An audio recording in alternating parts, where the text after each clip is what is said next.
Well, my name is José Proenca. I'm known as ZTP on the internet, and I'm presenting here the rotating Enigma temple, which is a temple. It is motorized and with some lightning. That's why it's dark in here at the moment.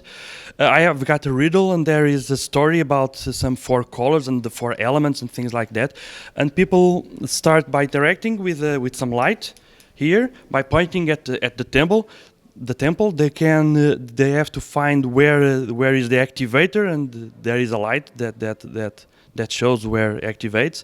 And if they stare with the light enough time, the temple starts opening up, and there are stairs that come along and extend to make some paths. There are some stairs and doors that open up too.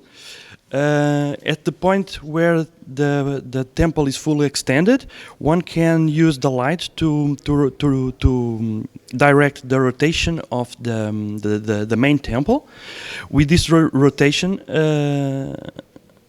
one must align the temple using the colors to find the correct alignment, and afterwards it lights up, and there's a spiral with light in there that goes wild and things like that.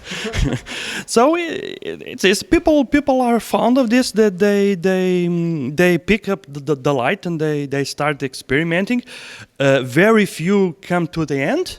To find the end, because it needs the correct alignment, and some people don't have the perseverance, to experience that. But it's working good, I think. There's not Lego in here. There's an Arduino. Okay, because the Mindstorms and things like that have little inputs and outputs, not much inputs, so I would have to use two. It's too complicated. So it's in a $5 Arduino in there. It's easily programmable too. So it has a sensor, it has motors, power function motors, Lego motors. Only the Arduino is not Lego, and the lights, of course, they are common LEDs. And so there is programming, the sensors. There is some sensors of the rotation of the temple, and it's pretty much it. Yeah, that's awesome that you're able to get all of those moving parts in there. So as you started on this project, there's lights and moving parts and everything. How did you kind of plan it out? Did you do any sketches or just kind of building? How did that work?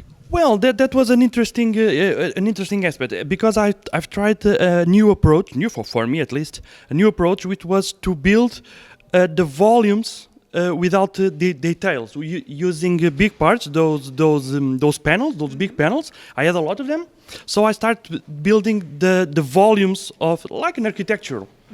Building the volumes, and then since they are four and they are almost equal, I would iterate on each one, looking at the volume, and I would add some details. After the details, they have all interiors.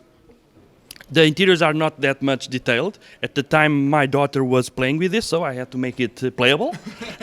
There is corridors, so the path of the corridors to the main temple is open and fully functional. But yeah, I have evolved this temple along the years, about 8 years from now.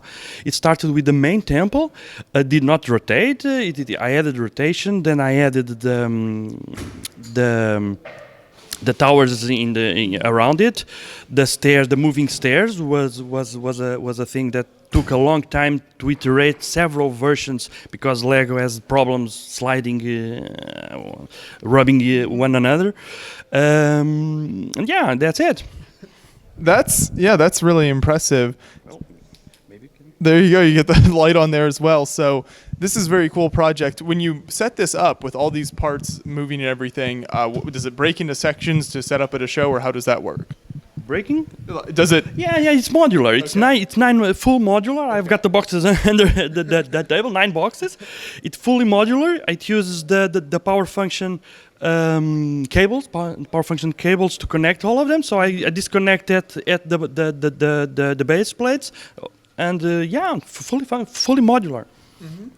Was there any particular real life like temple inspiration for this, or was it pretty much all imagination? No, it's all imagination. It goes to some sources. These statues remember the Easter Island. Easter heads? Island, yeah, the Easter Island, and well, it goes along with the pieces. It's easier than to pick some known temple and things like that. And my goal was at some point to make the interactive and not exactly the temple construction, the temple building and things like that. So yeah, then that's it. So yeah, I think you touched on some of this a little bit already, but what are some of the biggest challenges with a build like this with lights and moving parts and all of that kind of stuff? What kind of things that tend to go wrong with a build like this? Yeah, there is several things that tend to go wrong. For example, the mechanism of the rotating temple at the center is about the 5th or 6th iteration. Okay. And maybe I will change it again to use the new yellow technique parts, the big gears, the big yellow gears, which is perfect for this. And for now, it's using tires. Okay. It's set on above some tires, and the tires transmit the rotation. But the problem is the faulty wires, like now. There's one faulty wire in here, and the Lego power functions is not built for a long-lasting hours of work. It starts to warm up, okay, and starts to release that dust. That non-dust, and that introduces some problems. There are other things about the problems of the technique is that for lifting the stairs and opening the doors, I'm using extender linear actuator, but the linear actuator, when it reaches the full length, it starts to make that noise and starts to yeah. Something is going wrong. Yeah. So I have to add some micro switches that I removed from old computer mouse.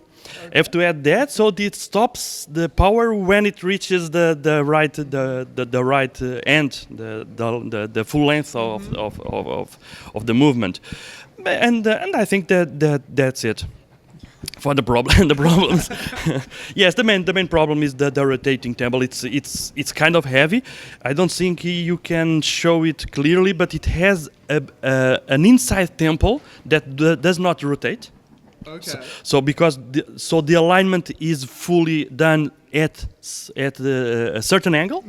Okay, and that is a challenge. That is a real challenge to put all this together, and one things that rotate inside others. And well, yes, it's a challenge.